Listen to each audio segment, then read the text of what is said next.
Salve, salve, meu povo! Na alegria de mais um reencontro, conversa com o Evangelho para além dos templos. E hoje eu mudei o cenário, como vocês podem perceber, estou aqui diretamente do Maranhão, com os parentes Guajajara, tendo a alegria, de fazer essa visita a trabalho, mas também contemplar um pouco de sua cultura, de sua história e de tudo que os povos indígenas têm a nos ensinar, como sempre tratamos aqui no Evangelho. A você, nosso muito bem-vindo, que bom estarmos juntos mais uma vez. Por favor, não esqueçam de assinar as notificações para que semanalmente você receba o nosso Evangelho. Então, do canal que você estiver assistindo, a gente transmite essa roda de conversa por 11 canais aqui no YouTube. Então, por onde você estiver assistindo, curta, comente, compartilhe e não esqueça de seguir esse canal também, para que a gente possa aumentar cada vez mais a nossa rede e a nossa ciranda. Vamos esperançar de cada canto do planeta de mãos dadas, celebrando o Evangelho para além dos templos. Este é um movimento onde a fé transcende fronteiras e o amor nos conecta. É o Evangelho além dos templos, que quebra barreiras e nos mantém interligados. Ouça a boa nova. Deixe-a preencher sua alma, deixe-a inspirar seu caminhar. Somos um na fé, um no amor, como uma roda de samba, cada um com seu instrumento, mas tocando em harmonia. Unidos pelo bem comum, somos Evangelho vivo, o povo que luta por libertação, em defesa da vida, da paz e do amor.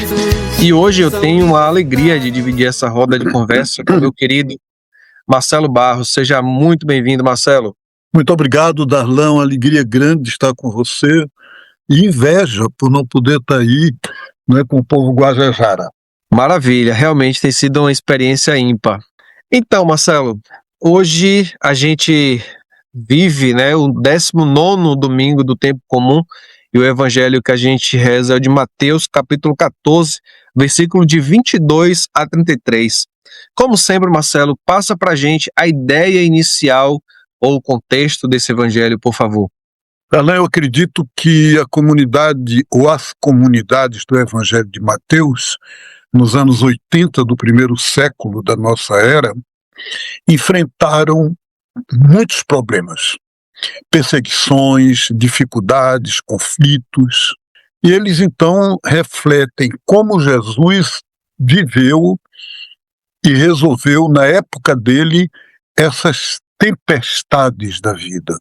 E contam a continuação do evangelho do domingo passado, que Jesus alimentou o povo como Deus tinha dado o maná no deserto ao antigo povo hebreu, e deu o maná para eles continuarem na caminhada, para eles seguirem o êxodo, para eles se manterem na caminhada de libertação. Mas parece que o povo queria comer, se saciar, e acabou. E Jesus se decepciona com isso, despede o povo, obriga os discípulos a tomar a barca para o outro lado do lago, e ele mesmo não vai, ele sobe sozinho a montanha. Então é um quadro de quase como se fosse de ruptura, de divisão, e ele retoma de certa forma o que aconteceu com Moisés no Êxodo. Descobre que o povo está adorando o bezerro de ouro, quebra as tábuas da lei e sobe o Monte Sinai sozinho, em crise. E é interessante a gente ouvir nesse evangelho como acontece essa crise. Então, é um evangelho, de certa forma, muito simbólico e muito significativo para a gente. Maravilha, Marcelo. A gente vem de uma sequência de evangelhos aí que vinha sempre trazendo parábolas, E esse é um evangelho marcante, Volta e meia a gente está aqui refletindo sobre essa passagem,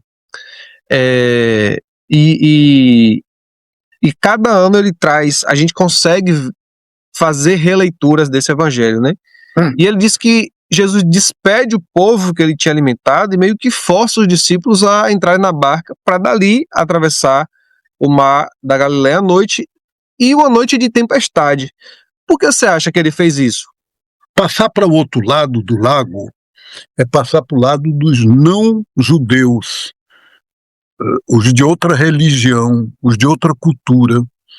E é claro, como eu disse no começo, Jesus fez isso, mas a comunidade de Mateus estava enfrentando dificuldades de fazer. Estava havendo conflitos sobre isso. Será que a gente abre a comunidade para estrangeiros? Será que quem não é judeu também pode participar com a gente? Então aí a comunidade do Evangelho de Mateus diz: Jesus obrigou os discípulos a tomar o barco e a entrar no lago e passar para esse lado. Portanto, nós também temos que fazer isso. Ser capazes de ir além da nossa cultura, além da nossa religião e se inserir no amor, na missão, com o pessoal de outras religiões, de outras culturas. Então, significa isso, Darlan. Agora, isso implica conflito interior, medo, espanto, tempestade. E, portanto, Jesus não mandou eles para a tempestade porque queria eles sofrendo a tempestade, mas porque a tempestade é inerente, faz parte, o conflito faz parte desse caminho do projeto divino no mundo. Não tem jeito de evitar. Muito bem. Marcelo, assim como popular, né, a gente sempre fala da cena de Jesus andando sobre as águas. Sempre teve muitas interpretações, mas hoje eu queria trazer um outro ponto de vista. Nessa cena, o que a gente pode refletir de histórico? O que tem de histórico nessa cena de Jesus ao andar em cima das águas? O histórico é que Jesus vem ao nosso encontro, faz paz, quer dizer, traz a paz no meio da tempestade e nos ajuda a superar os conflitos. Então, nós não encontramos Deus somente quando tudo está bem, quando tudo está em ordem, e o pessoal diz assim: Deus no comando. Quer dizer, pode ficar tranquilo que Deus vai resolver. Olha, eu estou muito doente. Não, vai sair tudo certo. Você pode ficar tranquilo que Deus vai resolver. Então, Jesus está no barco. Mas não é assim. Então, é no meio da tempestade, a gente assumindo os conflitos, assumindo os riscos, que a gente pode contemplar Jesus como se fosse simbolicamente, não é histórico, mas é como se fosse andando por cima das águas. Maravilha. Nesse mesmo episódio, né, nesse mesmo evangelho, logo depois, Jesus pede a Pedro para ir ao encontro dele por cima das águas, só que ele afunda. E aí, essa é outra passagem que tem diversas interpretações também. O evangelho conta que Jesus o salva, porém o repreende como uma pessoa sem fé, uma pessoa fraca de fé. Como que a gente pode interpretar melhor essa passagem do evangelho? Darlan, Jesus não mandou Pedro vir ao encontro dele. Foi Pedro que disse: Senhor, se é você, deixa eu andar até onde você está. Aí Jesus disse: vem. Jesus aceitou. Mas quando ele colocou o pé dentro da água, afundou. E Jesus teve que tirá-lo. E Jesus o repreendeu. A gente não sabe se esse negócio de fraco na fé, Jesus estava se referindo ao fato de que ele não confiou suficientemente, teve medo e afundou, ou se Jesus estava criticando Pedro porque ele deixou os outros no barco para se salvar sozinho. Eu acho, Darla, que foi isso. Na minha opinião, Jesus disse a ele: homem fraco de fé, porque ele não teve a confiança e a solidariedade de ficar junto de todo mundo. Ele quis resolver o problema dele só. Ele disse: deixa eu ir para junto de você. E os outros que ficaram no barco? Então, Jesus com isso está dizendo: quem tem fé e quem quer viver a fé não abandona o barco com os outros dentro. Fica junto e tem confiança de que juntos vão resolver, de que juntos vão receber a salvação de Jesus. Mas não fazer como Pedro: deixa eu ir junto de você, que ele é melhor do que os outros. Então ele vai, mas aí afunda. Você compreendeu? Entendi. É porque como é um evangelho carregado de significados, né? A gente está tendo essa interpretação hoje muito, muito boa, acho que nos ajuda muito de diversas formas. Mas de certo que em outros tempos a gente já teve também outras visões a partir desse evangelho, né? Outras formas de refletir esse evangelho.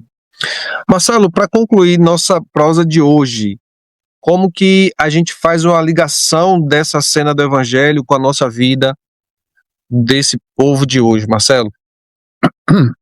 Darlan, nós estamos vivendo no Brasil hoje esse momento de começo de campanha eleitoral. Um Brasil polarizado, os meios de comunicação parecem jogando brasa, jogando fogo para ver o circo pegar fogo, e muita gente de fé, muita gente que se expressa como cristão, ou omisso, ou dizendo eu não tenho nada a ver com isso, isso não mexe com a gente, isso não é um problema de igreja. Bispos escrevendo cartas dizendo que quem tem missão na comunidade não pode nem se candidatar e nem trabalhar diretamente na política. E aí é o momento de dizer, peraí, a igreja não pode e não deve ser partidária, está certo. Mas a igreja também não é apartidária, ela é pluripartidária, ela é além dos partidos, mas é do lado do povo. Então ela apoia, sim, a caminhada popular. Ela não fica neutra, não fica em cima do muro quando o problema é entre democracia e barbárie. Ela toma a posição da democracia. Então Jesus vem a nós caminhando por cima das águas para resgatar a sua comunidade e para dizer a eles o rumo que eles devem tomar. Atravessem o lago, vão para o lado do povo, vão para o lado dos outros. Não fiquem se alimentando no deserto, que maravilha, Deus está dando pão para a gente e o resto pouco se importa. Não, vamos para a luta. Então, esse evangelho, neste momento atual brasileiro, vem dizer para a gente o conflito é inerente ao projeto divino, a gente tem de tomar posição mesmo e contar com a força de Deus para vencer o mal. Amém. Axé. Acho, Darlan, ainda que só uma palavrinha, você Claro. foi um dos promotores e está na coordenação do MEL, do Movimento de Juventudes e Espiritualidade Libertadora, e o MEL publicou agora uma cartilha. Você pode falar um pouquinho dessa cartilha para a gente? Aí sou eu que estou fazendo a pergunta para você. Isso é uma pegadinha. Então, a gente quer dizer, o MEL, né, lançou recentemente a cartilha A Espiritualidade Pode Reencantar a Política. É uma cartilha que traz essas formas de encontrar na política uma esperança e um espaço, né, de validação dessa democracia, como que a gente melhora o mundo, que a política, o ser político não é só ser político partidário, e ser uma presença de um amor, ser uma presença de fato com fé nesses espaços, que a gente, é importantíssimo nós, principalmente as juventudes, entender sobre esse processo, e as pessoas com mais experiência, né, e aí Marcelo faz isso de uma forma brilhante, que é fazer esse repasse, que é... Se alguém quer essa cartilha, como é que faz? Como é que tem acesso à cartilha? Então, a gente tem um link, eu vou até pedir ao companheiro Alexandre que possa colocar o link aqui na descrição também, mas no site do MEL, no Instagram do MEL tem, e todos os nossos parceiros, né, que colaram com a gente nessa construção, também disponibilizaram em seus sites. Né? Temos aí de modo que a cartilha está bem acessível para todo mundo. CEBI, Fé e Política, vários parceiros que colaram com a gente nessa construção e está à disposição. E quem quiser a cartilha física também pode encomendar num preço bem acessível, só entrar em contato que a gente consegue, coloca aqui nos comentários ou vai lá no Instagram do Mel, engel.oficial, que aí a gente consegue também fazer o envio dessas cartilhas. Muito obrigado. É isso, Marcelo. É isso. Deus Obrigado a você, querido. Deus abençoe você nessa missão. Um abraço muito grande para o povo Guajajara e estamos juntos, sigamos juntos, né? Maravilha. E nesse atravessar o lago para o outro lado. Com certeza. Gratidão, Marcelo, e a você que nos acompanhou também. Beijo no coração, bom domingo e uma excelente semana. Até a próxima.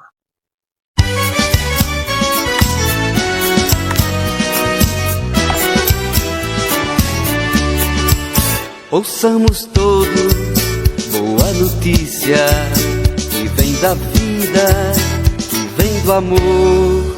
Ouçamos todos boa notícia, é o Evangelho de Deus Salvador. É palavra que abre as prisões e os corações atribulados. Nossos lábios se abrem em canções e os oprimidos são libertados. Ouçamos todos boa notícia que vem da vida, que vem do amor.